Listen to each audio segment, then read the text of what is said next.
Mga kapatid, may mga nagrally ngayon na ang tawag sa sarili ay pro-democracy movement.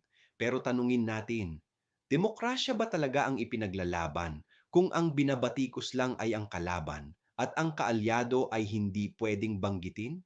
Kung tunay ang panawagan laban sa katiwalian, bakit wala tayong naririnig tungkol sa mga isyung kinasasangkutan ng leader nila, mga pastor politicians, senador at spokesperson na galing sa sarili nilang hanay? Bakit biglang malinis sina Joel, Jinggoy at Cheese kapag sila ang kapanig?